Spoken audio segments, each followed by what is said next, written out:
Good morning. It's kind of early anyway. You see the sun coming up behind me. Obviously, that's the east. So I'm sitting out here in the brisk. It's a little chilly, but new moon morning. So I've kind of been looking forward to today all week.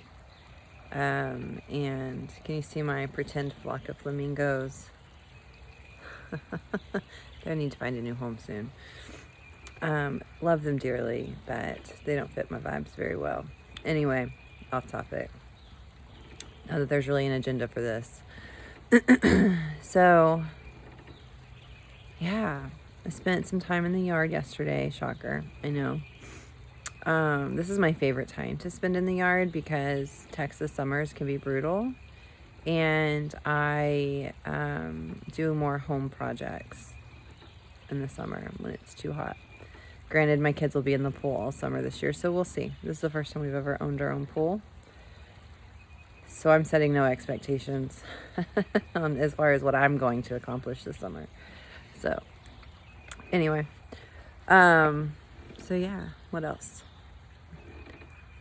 I'm on my porch swing, so I hope the moving doesn't make you nauseous, although it probably might, so maybe I'll stop. I've really been putting pen to paper on creating sanctuary. And if you're following my blog, then you'll kind of know where I'm going with this. I did write probably last weekend about creating sanctuary. I'm just setting that space. And I've been really torn on like what direction I want to go. And like, do I want to do like traditional medicine wheel kind of setup, or do I really want to make an elemental garden, or there's just so many things, right? So many different practices in my life that I enjoy that I'm like, oh, I could do this, and I could do this, and I could do this. And when I start doing things, I'm like, yeah, but this doesn't flow in the path of like what I know about this particular thing, or this kind of goes against what I know about this particular thing. And so I was blowing up a few friends yesterday, and I'm like, listen, like what I know about like the cardinal directions, this is the element that goes with that. But when I start digging in and doing some research, I'm like, it doesn't always seem to fit that pattern. You know, this culture does it this way, and this one does it this way. And it was very eye-opening and insightful because I love learning about other cultures. But it also made me feel like, well, I'm in no better of a starting place than I was. But then my friend was like, dude, this is like Meg's garden. And I'm like, oh yeah, it is my garden. So I don't have to follow any fast and hard rules. And so I guess that's really my message for everyone today during this new moon is like, set your goal. Right, it's been a little bit of a turbulent energy, I would say, from the last moon cycle to this moon cycle, right? Last moon cycle was a little more turbulent. And I think you'll find that this moon cycle is taking all of the pieces that were shaken up and letting you put them together how you want to put them together. And so you have the energy force behind what it is you're wanting to set up, what you're wanting to move forward with, what you're wanting to set motion to. And so have faith in that, know that, and use that. So don't let this energy pass you by and just be complacent. Unless like that's your goal, is to just be more relaxed and be more, go with the flow right now. If that's what you need, then do that. But for those others who have things that we need to maybe step out of our period of relaxation, out of our period of rest, like don't let this energy pass you by and not take advantage of the fact that you have this force driving you to propel you forward, right? And don't have necessarily like, it's really hard, the Virgo in me, okay? So I guess I'll have to talk about this from my perspective in the sense of like, I have a goal, but I'm trying to map out every step of that goal that sometimes I don't remember the end goal. I don't remember like what it is I'm getting to, because I'm so focused on like how I'm going to get there that I'm kind of muddled into those details. And by the time I think I should be at the end goal, I've kind of not even gotten, halfway there, right? So to dumb this down, because I feel like I just made this a little more challenging, like, don't worry about the how you're going to get there yet, right? Just set the goal, kind of feel where you want to be at the end of what it is you're shooting for, and move that direction one step at a time. You don't have to pre-plan the steps. There's not necessarily anything wrong with like setting mini goals, right? But like, as you navigate the hexagram we're in right now, the shadow's expectation. So note where you're at in that, right? Note where you're falling in that area of expectation. Oh my goodness. I don't think I can turn my camera around. There's a hummingbird right in front of me. Oh. I mean, I wish I could say squirrel in that moment. It wasn't. It was a hummingbird. Booger. I'm so, what is this button to? Well, I don't know what this button does. Okay. Anyway, I'm not that challenged. In this hexagram energy of expectations, just don't set them too hard and fast, okay? Feel into that. If you don't have the Gene Key book, I highly recommend it. I'll never pretend to be the end-all be-all know-it-all of Gene Keys or human design. And to be quite honest with you, I don't know that that's a desire of mine, to be like the one with all the answers when it comes to those two divination, no, I don't want to call them divination systems, but whatever. So I thoroughly love them. I love studying them. I love helping people through them. I love discovering things with people through them. And so I really enjoy creating reports for people and kind of going into a more deeper understanding of like what these keys mean for you in your profile, and what these hexagrams mean in your human design chart. And so while I love all of that, there are resources out there that can go real deep with you if that's a desire of yours. I more aim on the side of simplifying stuff. So at a high level, right? Expectations.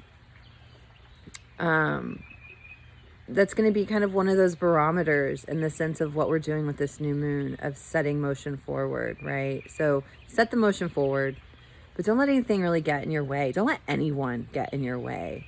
Be mindful of that. Be mindful of those who don't understand where you're headed, and want to caution you or advise you into why what you're trying to do may not be the best thing for you, or you know what I mean? Like, there's people just full of opinions, and sometimes they're not needed. Most of the time they're probably not needed. So just be mindful of that. Don't let people talk to you and get all mixed up in your confidence and all that, because we don't have time for that. We don't have space for that. So yeah, I mean, it's a lot of positive energy. I would say I can't talk to you about all the specific aspects of all the planets and things going on. I mean, I'm sure I could go Google something and spit somebody else's information at you. But I do, again, I follow the Galactic Mystic. Highly recommend her. She's my personal go-to for all things astrology. I also follow Foxy's astrology. I love her little Foxy memes. Sweet person. Has her own spin to things. Those are the two I follow the most. And they both have two totally different aspects. To me, astrology is all about storytelling. I mean, the stars are telling us a story. Don't get me wrong. The planets are telling us a story. The asteroids are telling us a story. All the things in space are telling us a story. But like, I really enjoy the stories and the aspects that some of these astrologers pull through, right? And I think that's really part of the magic of astrology. And so Ananda, the galactic mystic, has just this way of telling a story that speaks to my soul. And she just throws in so many different aspects and ways of telling her story through the astrology, right? And Foxy, I've been following her for, I don't know, 2 or 3 years now too. And the way she breaks things is completely different than the way that Ananda breaks things through or breaks things down. So, and one of them may speak to you more than the other. And so check them out. And of course there's, the celebrity astrologers that are out there that may speak to your vibes too. I don't avoid them, but I tend not to seek them out. So there may be some out there that are spot on.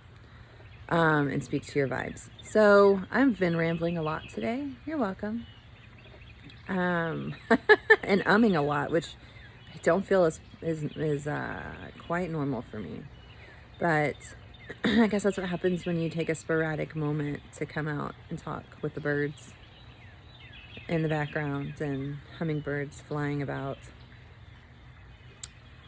So yeah, that's what I know. What else has happened this week? Things have really been picking up for me personally as far as my intuition goes and spiritually. And the more I tap into the earth here, the more things start waking back up. 2020 I took an unintentional break from a lot of things.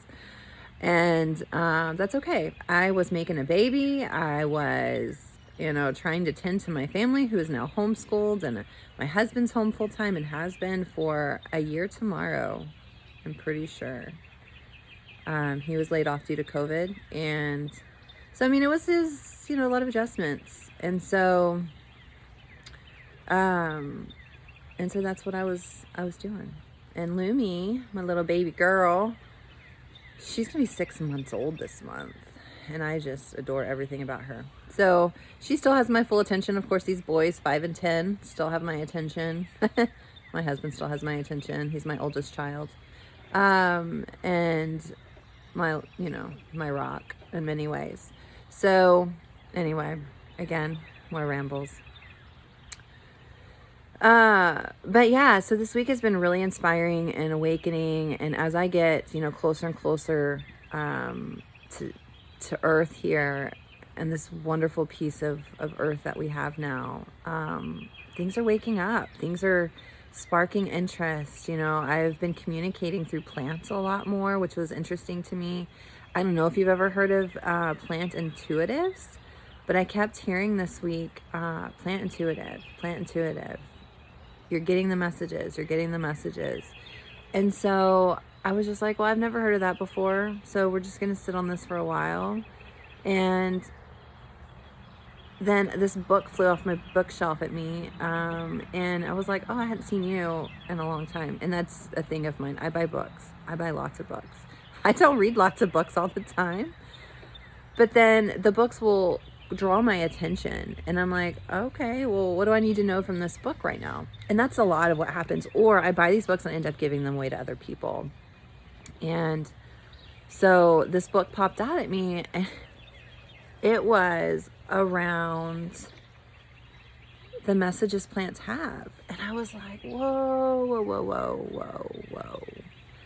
So I got really pumped up and excited. I put my ego aside, and I actually just reached out to a couple friends, and I was like, so I think I have some messages for you. Do you, how's the gardening going? Blah, blah, blah, blah, blah. And I actually got some really good responses from it. And so I feel like the messages were pretty spot on through the responses I got through my friends. And, of course, one of my friends, I kept hearing apple tree. She needs an apple tree. And I'm like, okay, but give me something real. Like, she's not going to plant an apple tree. And so I said, give me something realistic. Give me something else. And so they gave me mullein. And she totally dug it, right? The message and everything that came behind the mullein, why the mullein wants to be there, what it's going to help her with. And I said, but by chance, Have you ever wanted an apple tree? Or, like I just need to ask. I said the first hit I got was apple tree, and I asked them for something different. And she was like, yes. So that was another reminder to stop second guessing myself and do what I'm told. Take the message I'm given and give the message. And so maybe somebody needs to hear that as well, because there's times where we're like, oh, I'm not going to say that. I'm not going to tell them that. Like, what? Are you kidding? Is this real? And then sometimes we don't deliver the message we're supposed to deliver. And if you find yourself in that position, just a reminder, it happens to all of us. And just give the message. I thought it was funny. And it was just like a ha moment for me. Like, okay, I should have known better. But anyway, and another friend, I had some, and it's not just like herbs. So at first I was like, well, okay, I could totally talk medicinal herbs, right? But then I realized it's so much deeper than that. Like, as I planted flowers, I was like, oh, so this is kind of what magic you bring, right? And this is why you call to certain people, and this is why people put you in their gardens. And I bet most people don't realize why they pick some of the plants they pick. Sure, it's pretty, right? Maybe. Or it's for a special spot in the yard. Like, that's probably the only plant that might work in that spot. But it's been a lot of fun. So if you're curious, if you have a plant, throw it at me. I'll see what comes up. I'm really just playing with it right now and seeing what happens. So that came up this week. That's been a lot of fun. I also, let's see, I would say Wednesday, I had like 3 back-to-back, like, I knew that was going to happen before it happened moments. And that was fun for Chris to see firsthand. We ended up getting a phone call that I pegged. As soon as the phone rang, I said, this is what this call is going to be about. And it was. And Chris was like, oh my goodness, like, are you kidding me? Something else happened during the day, and I was told, you need to do this. And I'm glad I did. Because someone else reached out to me almost immediately about that thing that I did. And then it was something else about another phone call. Our internet had gone out. And I was told, set this meeting for first thing in the morning. And we are not morning people. Okay, so like, I try not to schedule anything first thing in the morning because I got a baby. I can't always guarantee I'm going to be ready to deal with people in the morning. So I was like, fine, I'll set it for first thing in the morning. And I am so glad we did, because the second they finished, and let me tell you, they showed up first thing in the morning in that 4-hour window. As soon as they left, we had a horrible storm roll through. And if we had scheduled that meeting for the afternoon, we wouldn't have had internet, which may not seem like a big deal, but I work from home full time. I need that internet to do my job. So it was just like back to back, like, okay. Like, I'm back up. I'm back at it. And it feels really, really good. So maybe you're ready to get back to that place. Maybe you need to dust things off a little bit. If so, now's the time. Just do it. One little step at a time. Just one step in front of the other. And find your support system. You know, you have one. You may not realize who it is right now. Maybe it's been dormant for a minute because everybody's been dealing with their own things, but you've got it. So tap into it. Re-engage your support. Maybe be support for someone else. And that'll open a lot of channels and gates too along the way. And that's all I got. I mean, I rambled. I did not mean to talk this long. Again, I didn't really set any expectations for this call. So I hope you stuck with me this long. And please engage with me. Let me know what you thought. Let me know if you have a plant you want me to share information with you about. Throw it in the comments. I'll respond. And enjoy the day. Have a lovely day. Take some time and set some intentions and make it happen. Yeah, that's it. So shine through the shadows, my friends, and be good. I'll catch up with you later.